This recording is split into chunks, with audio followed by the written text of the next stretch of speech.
We are live.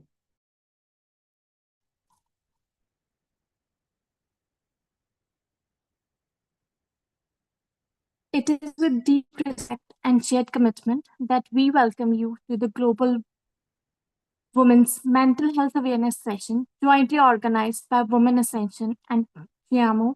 Mental health, our priority. This gathering marks a meaningful extension of Pink October, moving beyond breast cancer awareness to embrace the broader, often overlooked dimensions of women's health. Titled Beyond Pink October, the Hidden Dimension of Women's Health. This session seeks to foster a compassionate and inclusive dialogue around mental health, emotional resilience, and community care.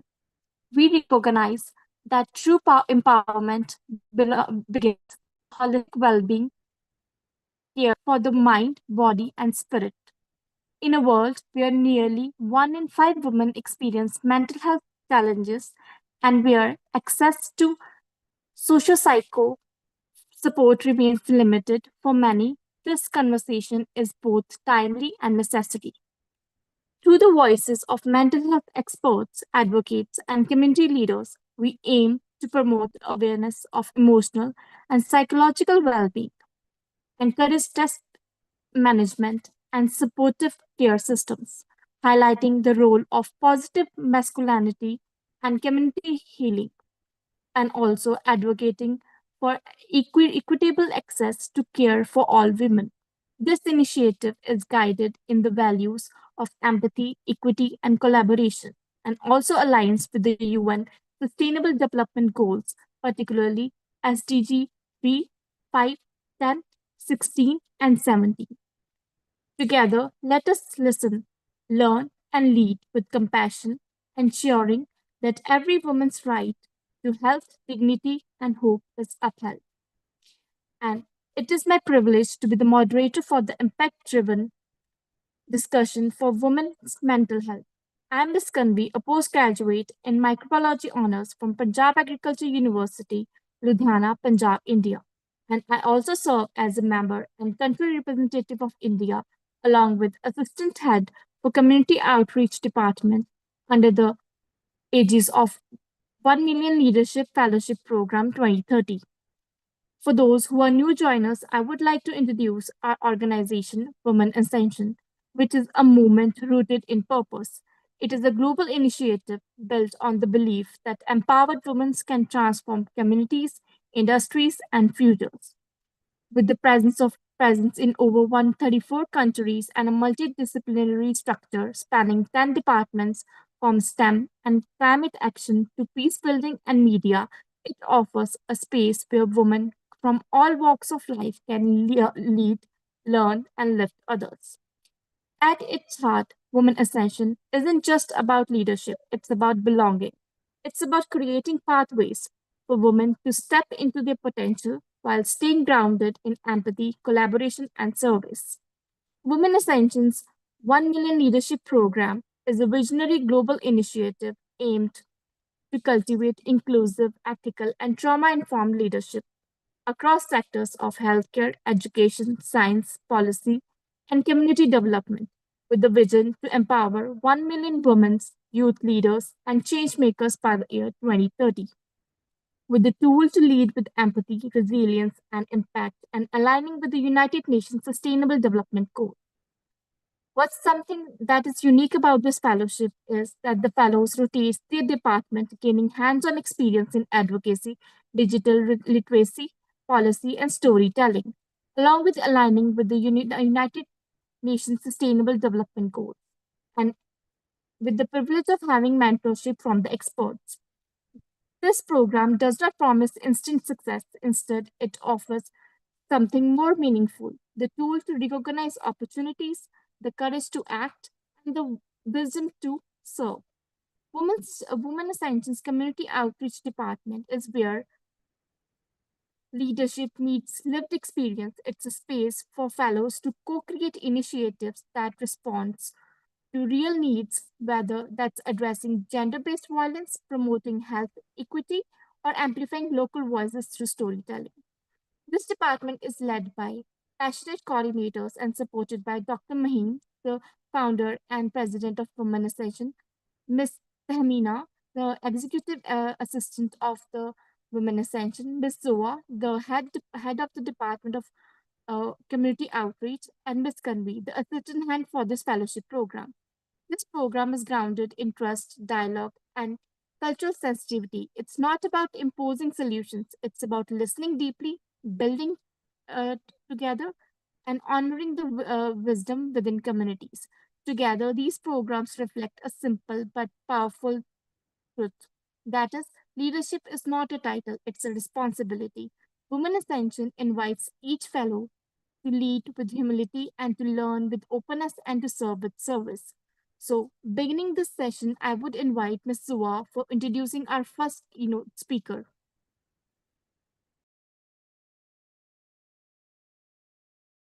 Ms. Zoa, the stage is all yours. Thank you so much, Kanvi. Thank you so much for such a lovely introduction. Good evening, everyone. Once again, I hope you all are doing well. Welcome to this session to all my participants and my speakers. I am Zoha Hassan, Head of Community Outreach Department at Women Ascension. And it's an honor for me to continue moderating today's profound and necessary conversation, which is on Beyond Pink October, the hidden dimensions of women's health. So I, along with Kanvi, would be moderating this session for you all. And we have just heard that the session is a bridge between awareness and empathy, expanding our understanding of women's well-being from breast cancer awareness to a deeper and often unseen emotional and psychological aspect of health, which is a mental health. So let's begin. Let's start this session. And I am very delighted to introduce our first speaker, Dr. Joanne Njuma. She is a medical doctor and a Commonwealth scholar specializing in a global mental health. Dr. Joanne holds a MSc in global mental health from King's College London and the London School of Hygiene and Tropical Medicine. With over 5 years of experience in low resource settings, she focuses on integrating mental health into primary care, strengthening health system, and advancing maternal and youth mental health. Her work is grounded in evidence-based practice and supported by global collaborations across research, policy, and community health. So thank you so much, Dr. Joanne, for joining us today. And she is going to be covering a very important theme of this topic, which is strong minds, strong bodies, women's emotional resilience and well-being. So Dr. Joanne, please start the session. This floor is yours now. Hi, everyone. Thank you, moderator, for this wonderful introduction. Good morning, good afternoon, good evening to everyone joining this session, wherever you're found all over the world. I'm happy to share my talk today. So I'll quickly share my screen.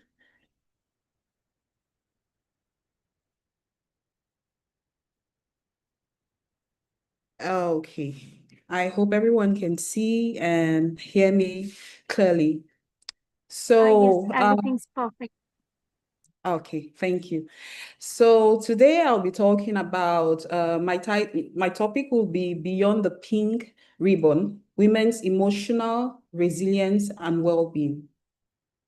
So at the end of this presentation, I expect everyone to understand why emotional resilience matters, how to nurture emotional resilience, and I'm going to focus on 3 pillars. And lastly, what are the practical ways to build emotional resilience? So our reflection would be, when my question is, when you hear breast cancer, what feeling comes first? Is it fear? Is it strength? Is it confusion?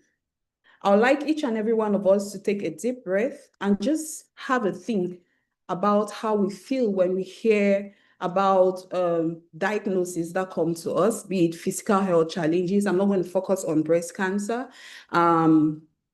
Talking about every other physical health challenge that you might face. When you think about the diagnosis, how do you feel? Pink October reminds us not only to check our bodies, but also to check how our minds or our emotions feel or react. And this will begin by awareness within our hearts, where fear can turn into strength. So what are the realities behind awareness? The first thing is breast cancer awareness can bring hope, or it can also cause some form of anxiety or panic or fatigue. Let's take a scenario of a lady who had an abscess on her breast, say last week, and then some days later, she finds out that there is this breast cancer awareness campaign that is taking place around her area. And then she starts having a lot of mixed emotions and feelings of fear and panic because she's not sure exactly what the outcome will look like because she's just heard about what breast cancer is all about. And then she starts thinking to herself, what if I find out that there's something wrong with me? What if I'm next? How my family cope with this information? So mental resilience helps us to navigate awareness and drive away panic. How do you nurture emotional resilience? That's what I want us to focus on. And there are three aspects I'll be talking about. The first is awareness without fear. In the world where we live today, there's a lot of knowledge on social media about different health challenges. And sometimes this information can cause some form of panic if you have little or no knowledge about the conditions in which they're talking about. We'll take, for example, COVID. The information that was going around during that period was that anybody who coughs or sneezes by you has COVID. And that causes some form of fear and panic in the hearts of people. But when you have the right information, you can use knowledge as an empowerment and not as a tool for panic. The second pillar would be connection and support. As women, healing grows through sisterhood, community, and shared stories. So it's very important not to isolate yourself, but to always just come out and find the right people who can understand what you're going through, and then you're able to share your challenges with them. Sometimes we need to know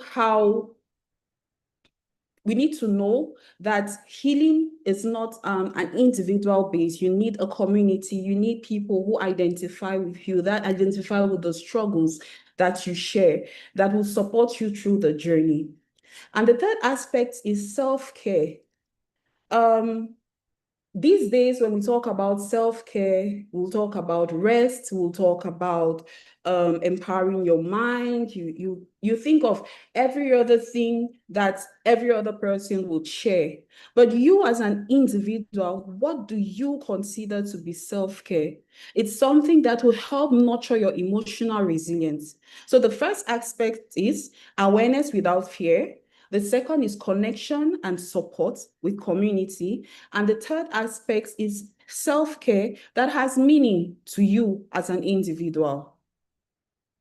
Now, what are the practical ways you can use to build emotional strength? The first thing is to pause and breathe. It's important to calm our minds when we feel overwhelmed, because nowadays life is so busy. You wake up in the morning, if you're a parent, you have to take care of your kids. By the time you come back from work in the evening, you find yourself continually working without taking out time to pause and breathe, or even just think about how you feel as an individual. So it is very important to pause and breathe when building emotional strength. The second aspect is to reframe the thoughts. It's important to shift your thoughts from what if to even if I can cope. Because many times when you're going for a consultation or you're being given a diagnosis, all the negative thoughts will flow through your mind. But if you have to build emotional strength and resilience, you need to be able to tell yourself, okay, yes, this is the diagnosis. You need to accept it and tell yourself, how do I make of this information that has been given to me? The third aspect is to connect and communicate. It's important to talk openly about your emotions. It's important to share how you feel about whatever is happening around you. Sometimes people are being stigmatized about their conditions, and that makes them to shy away. But today we are here to tell you that to build emotional resilience and strength, you should be able to talk openly about your emotions, how you feel about the conditions you're facing with in terms of physical health challenges. The first aspect is to rest and restore. It's important to listen to your body to know when it's time for you to recuperate. It's time for you to eat. It's time for you to sleep. Because many times we get so busy with life that we don't even have time to look at ourselves to understand, oh, it's time for my body to rest. If your body tells you you have to exercise, you need to take out time to exercise. Not because every other person is doing it, but because that is something that means something to you. Okay. And then the last aspect will be meaning and growth. It's important to find lessons, like I spoke about, misinformation or overload information or overwhelming information. Find the right lessons that will help you grow. Always find a way to be grateful, because gratitude at every phase in life is very important. It helps to build emotional strength, and always have the chance to renew your purpose. Don't focus on one lane and think that that is the only way things have to work in your life. If something is not going the way you expect it, you should be able to rebuild or rethink or kind of dream bigger about your purpose. So in this light, I would like to give, I would like us to understand that emotional health is part of women's strength. And I would like us to do this call to action together. If your mic is muted, you can want to unmute it, or you can just place your hand on your chest or on your head and do this affirmation with me. You would say, repeat after me, my body is strong, my mind is calm, and my heart is resilient. So this is the end of my presentation this afternoon. Thank you so much for your kind attention.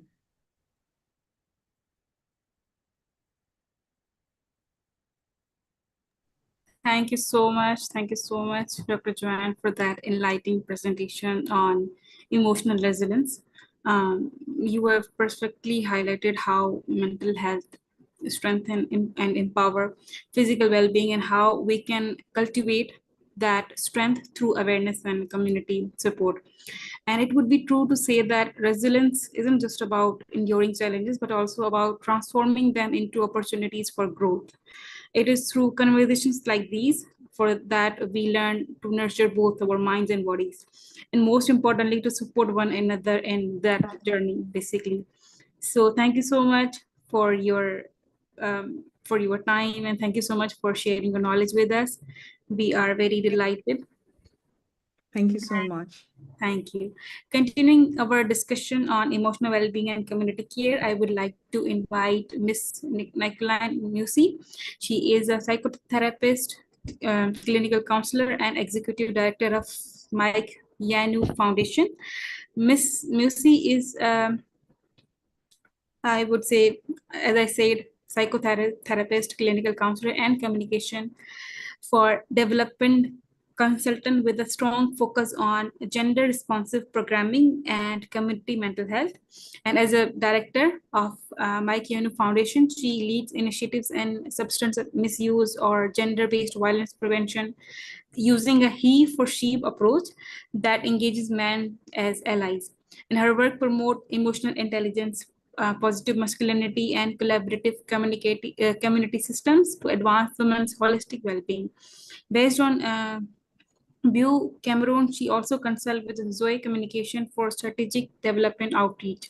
So thank you so much, Ms. Musi, for joining us today, and thank you so much for giving us your time. And Ms. Musi will be sharing her thoughts on creating support system, the role of positive masculinity and communities in women's mental and physical wellness. So thank you so much, and we are excited to hear from your side. Ms. Nicolin, the floor is yours, and I would be sharing the slides now. Thank you very much. Thank you very much.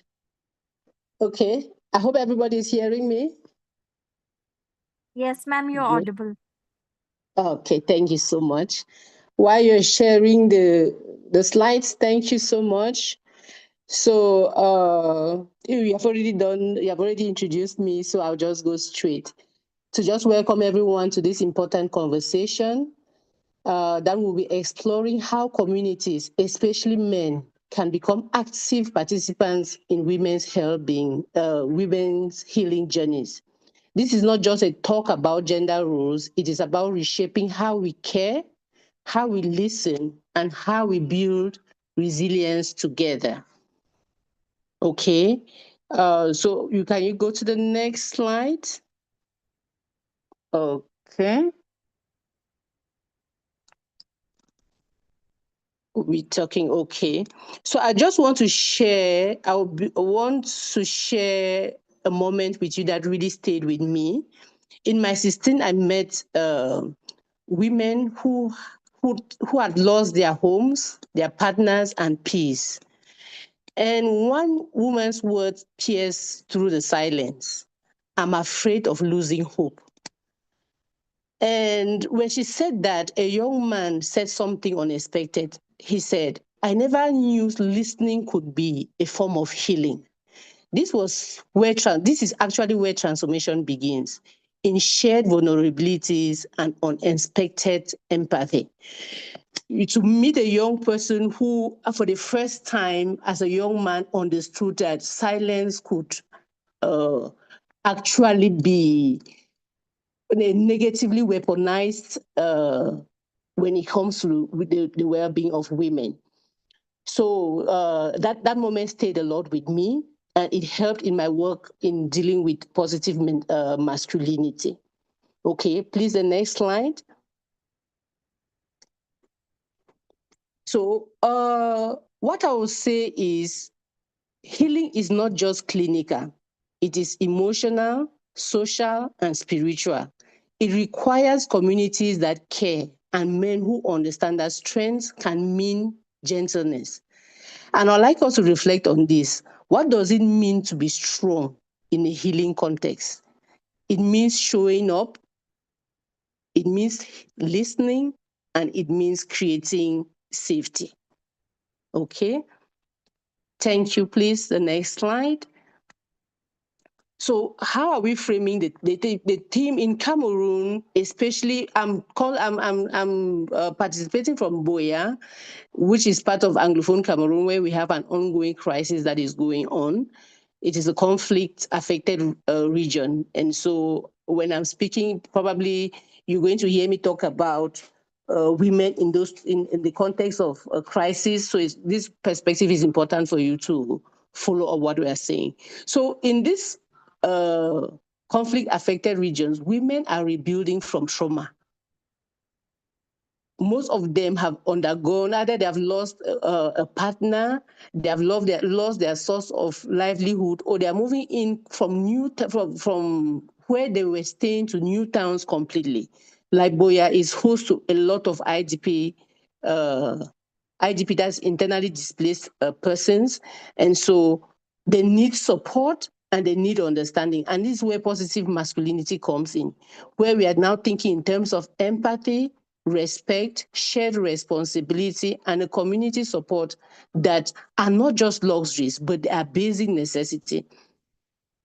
In this context, we are talking about mental health tools that can help women reclaim their dignity, their safety, and above all, their voice. Because in trauma situations, you find that women, they have lost their voices. They have lost their voices. They have lost in trauma that is related to conflict. Most of them, their children, they are not sure about if their children will even go back to school, if they are going to stay in school, and they're thinking basic survivor. And so with that, it's difficult for them to be thinking of adding their voices to change. They become victims. Okay, thank you very much. So in the crisis region of Northwest and Southwest, it has reshaped women's health. Survivor is no longer physical, it is emotional. Healing, therefore, must become collective because mental strength is nurtured in safe and supportive spaces. If we don't have safe and supportive spaces, it is impossible for mental health to be nurtured, right? So let's please move to the next slide.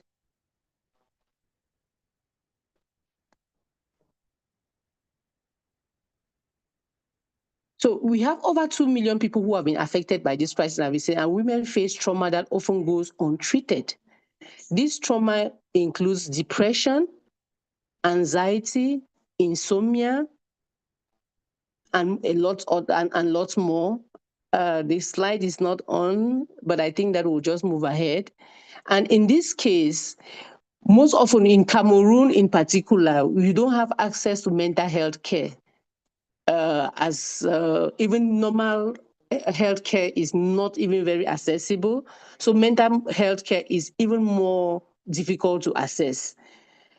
And within this circumstance, we think in terms of community rehabilitation, where the community members and family members are able to come in to be able to assist. And so as the Yano Foundation, when we go to communities, we don't want to, because we cannot reach out to all the women individually, we try to work with the communities so that family members sometimes become the lifeline of women who are in problems, who are in challenges, who face depression, who face insomnia. Last month was World Suicide Day, and when we had community outreaches, we talked with women.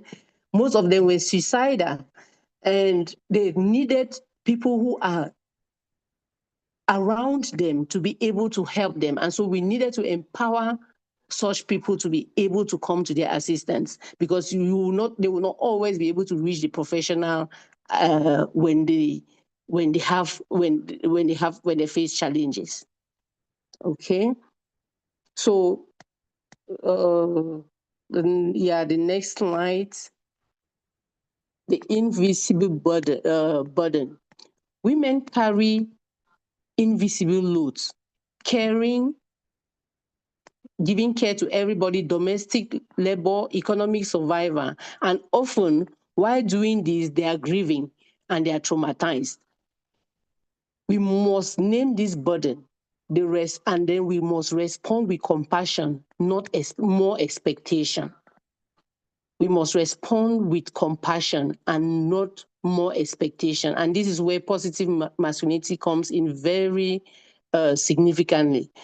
Positive masculinity is not weakness.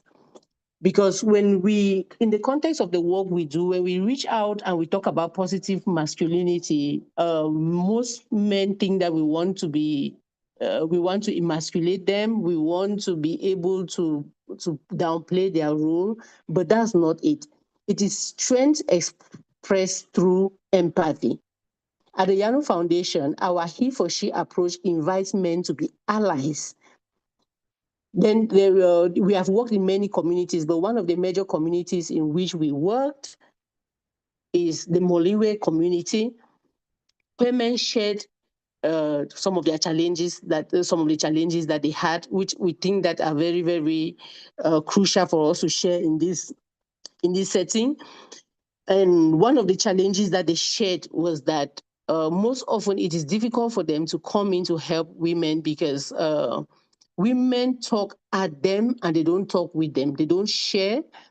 And so it is very, very important that to be able to bridge the gap, we we create spaces where men can listen, they can learn, and they can act without judgment. So we are able to bring together the men and the women in that community. After speaking with the men separately and the women separately, we were able to bring them together, and they were able to talk together, and the women were able to share what they were going through, and the men were able to empathize, and they were able to pledge their support to work with women and enable them heal. Especially the women, we had single mothers who had difficulties taking care of their children, especially the boy child.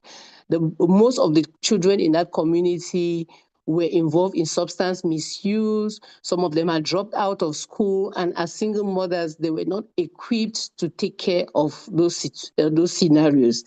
And we worked with the men, and some of the men volunteered to become father figures to some of those boy children of the single mothers.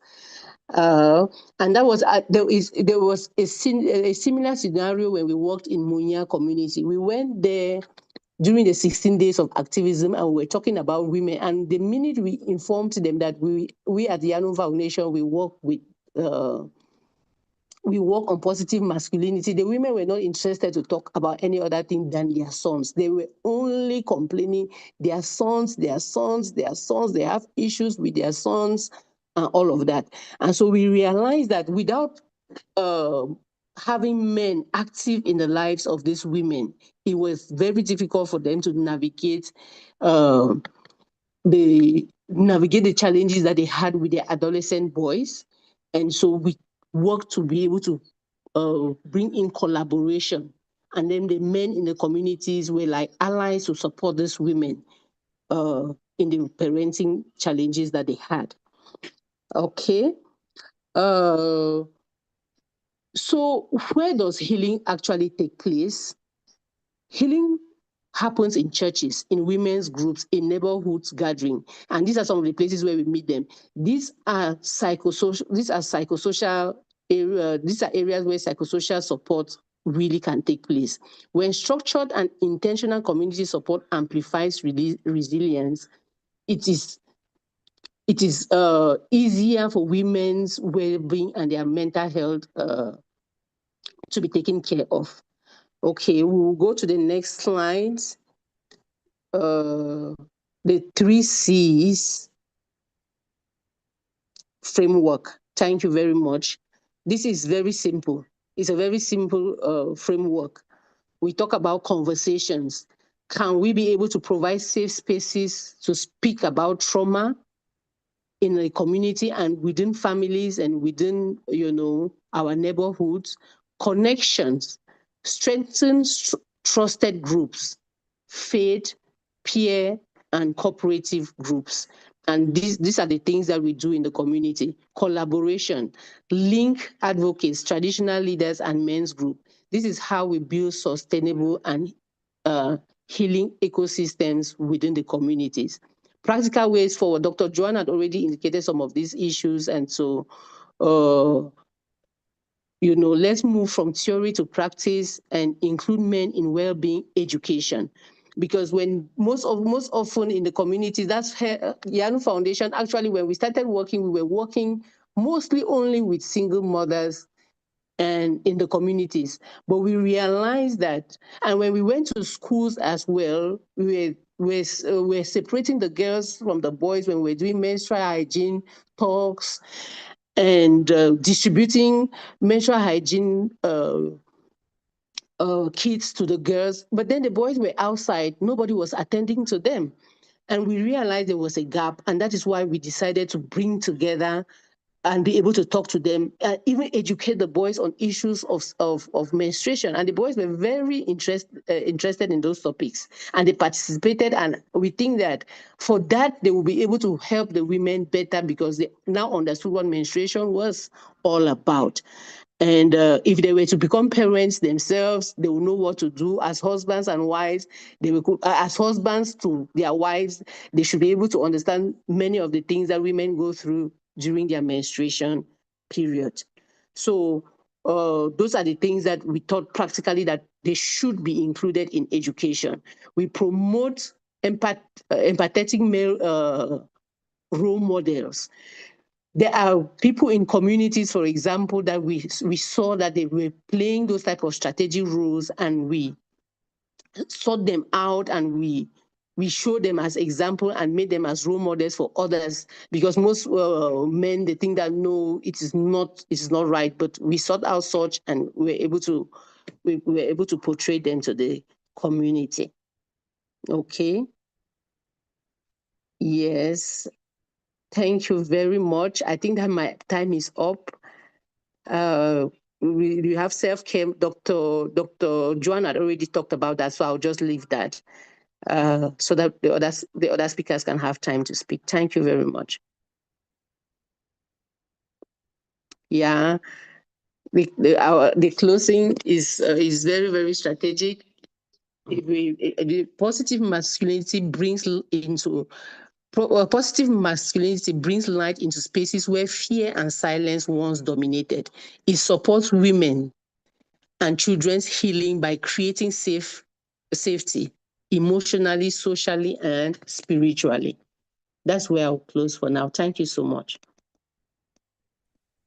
Thank you so much, ma'am, for sharing such an inspiring message that men empowering women kind of situation. And I really do believe that a word existing with this motive would be like a different scenario. And there will be only empowerment of men and women together, and that is a best scenario. You have shown us how healing begins where communities stand together, and how engaging men as partners and not bystanders in creating safer, stronger spaces for women's mental as well as physical health. Thank you a lot, ma'am, for this. Now it is my honor to introduce Dr. Mahim, the founder and president of Women Ascension, a globally active NGO spanning 134 countries. Dr. Mahim is an award-winning entrepreneur, educator, and humanitarian leader, recognized as the first woman in her region to earn a PhD in entrepreneurship. Her work bridges innovation, policy, and social impact, empowering women and communities through sustainable development. With this, Ma'am Mahim, the stage is all yours.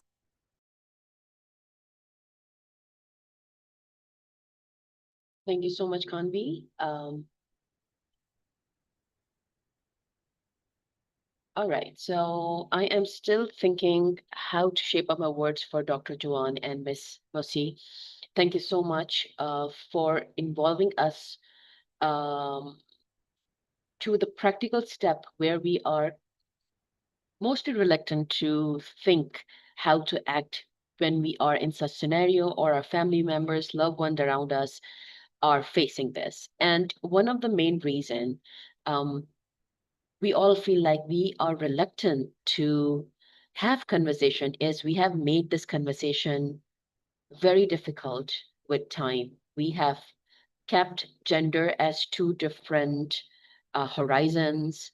We have stopped inclusivity. We have stopped involving um, ourselves, to celebrate the differences and work as one.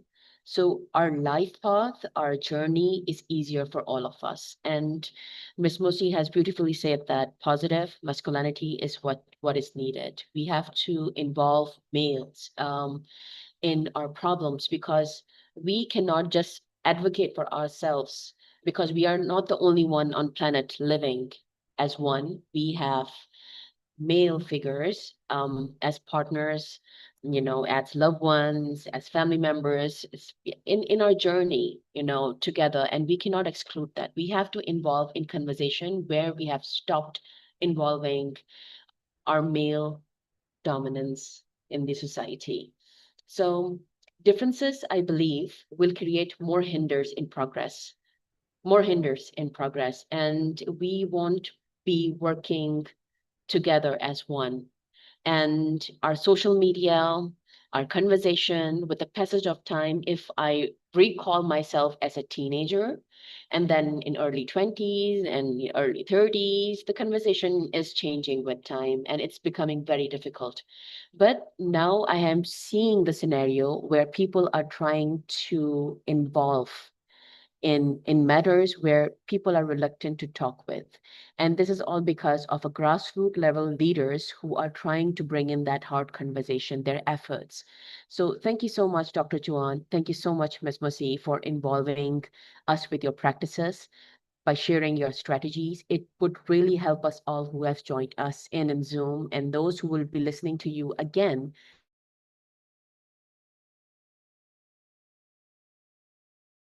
in YouTube Live. And your words at community outreach, we are definitely going to involve your words, your strategy with, other communities who have joined in our sessions. So thank you so much for that. Indeed, we're working towards ripple effect, and it cannot happen because of your wisdom and knowledge that you're sharing. So thank you so much for this. And we would definitely request you to join us again, because I'm sure as time passed by, we have more queries related to this topic as we talk through different communities. So we would definitely request you one more time to join us again to briefly help us with the queries that we have. Kanvi Bete, thank you so much for moderation. Zoha, thank you so much for the moderation. You both did excellent job. Those speakers who couldn't able to join in, they will be sharing their short video with us of their speech, and we'll be sharing with you that tomorrow. So please stay in touch with us. Their words would mean a lot in this learning journey for all of us. So that's all from my side. Thank you so much. Thank you so much for your participation. Over to you, Kanvi and Zoha. Thank you, ma'am, for sharing your views. And since we have already told there were some technical issues and few of the speakers were not able to join us, but they will be recording their session and we will be sharing it to you in the group as well. So just to conclude it, as we are coming to the concluding of the session, we extend our sincere appreciation to each speaker, those who have spoken and those who were not able to speak, the participants and the partners who have contributed in this meaningful dialogue. Your presence and insights have helped us into the deeper dimension of women's mental health, reminding us that well-being is not only physical, but also emotional, mental. This conversation is reaffirmed that importance of integrating mental health into broader health systems, promoting positive masculinity, and building supportive environment where women can thrive. The stories and expertise shared today, the strength of collaboration, and the power of lived experience in shaping inclusive, responsive care. We thank Chiamo Mental Health, our priority, for being the collaborator for leading this initiative with clarity, compassion, and purpose.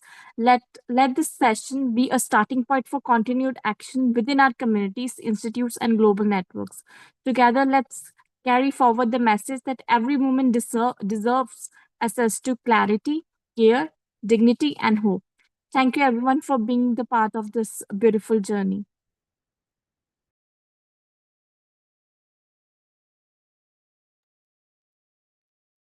Thank you so much, everyone. Goodbye from our side. Goodbye. Thanks so much for having us. Bye-bye. Bye.